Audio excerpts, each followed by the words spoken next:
everybody, welcome to my channel.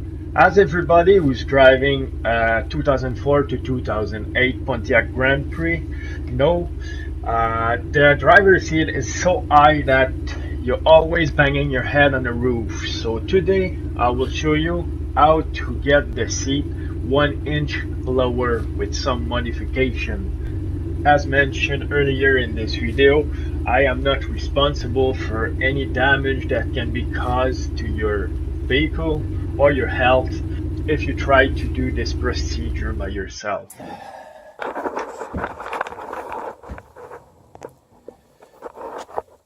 Those are the bolts for the safety belt, and what I want to do, I remove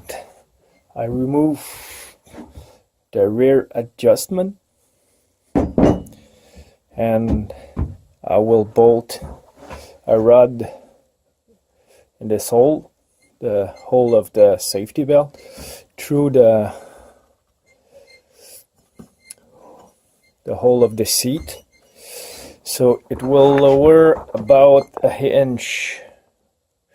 It was like that, now it will be like that. So it will be about an inch lower, which will be plenty. I just need an inch. So what I did is I start by removing this bar, which is the rear adjustment of the seat. So the bar was connected to these holes, and I drill hole like 3/4 inch lower or higher if the seat is on the right position, and I did the same the other side. It looked crooked, but it's because the fabric of the seat is crooked, not my rod is straight. So by doing this, obviously the rear of the seat won't be adjustable anymore. It will be on a stable position, but 3/4, almost an inch lower, and it is basically what I need for my head. Obviously a guy who is 6 feet and 2-3 inch tall will hit his head anyway, but I'm 5'10", so it would be perfect for me.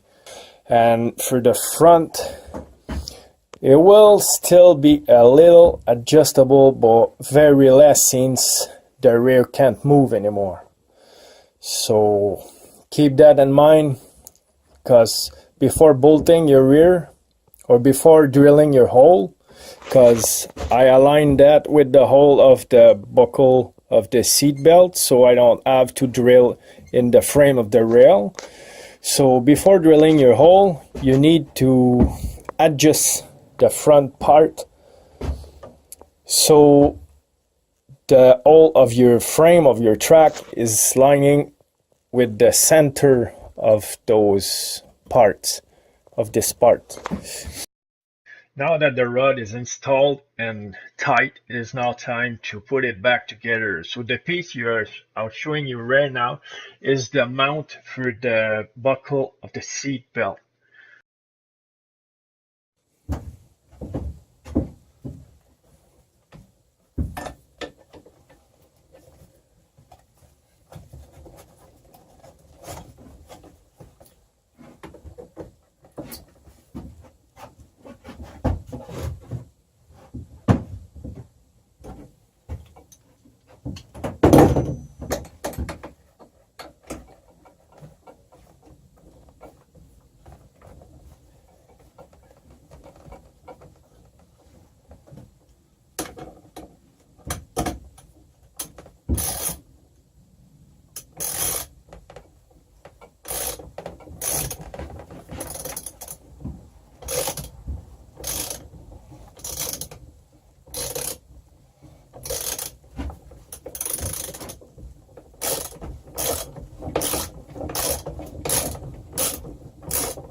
So I still got my little 12-volt transformer.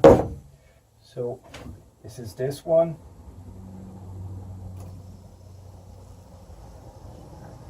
You can see it's still rising, but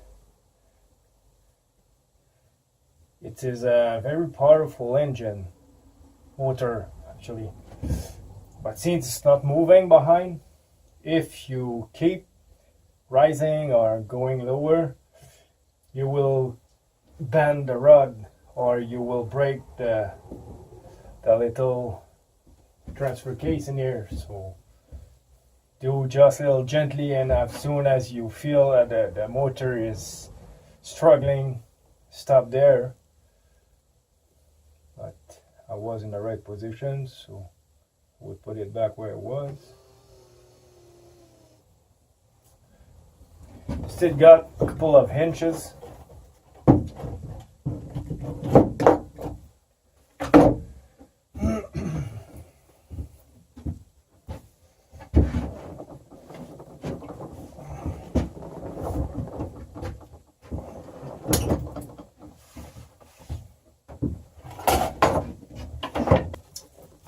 They don't give us much loose on those cables. So.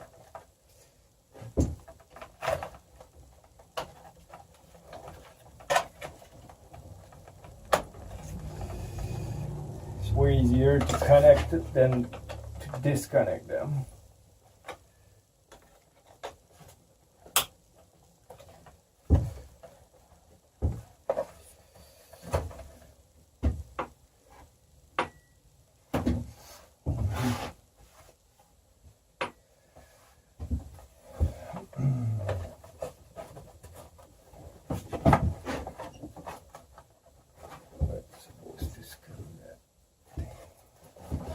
On the seat. On the seat.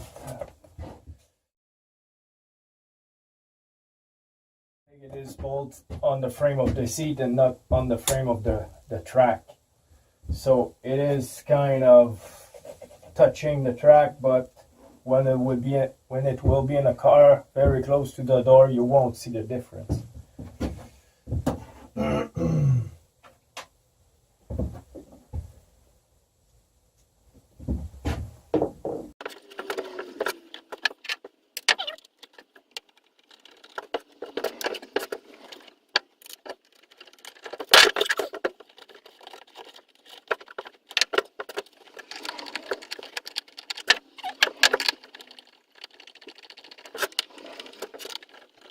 And obviously, to remove the bar, the adjustable bar, you will have to cut all the pins because they are not bolts, they are press pin and they're not removable. So to remove all this adjustment thing, you will have to cut all the pins.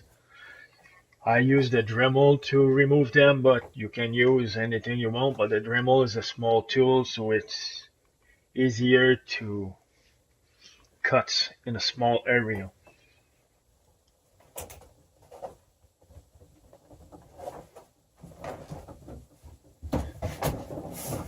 That's still working, there's enough room.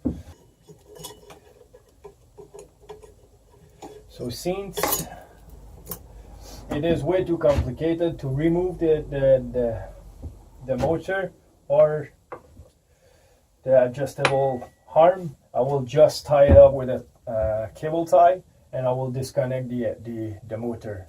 So it will be less trouble, and if by any chance someday someone want to reinstall the adjustment bar or something, it will be possible.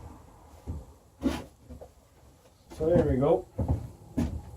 I cut the two wires that feeding this motor. I also removed the shaft in there, so there's no useless vibration, possible vibration should I say, and I put the cable tie in there. It's tight so it won't dangle. If it happened to break, I will just unscrew the rear of the seat, lift a bit and put another cable tie, but with no vibration there's no chance of breaking something. So it's now time to put it back in the car and give it a shot and see if I have more room for my head.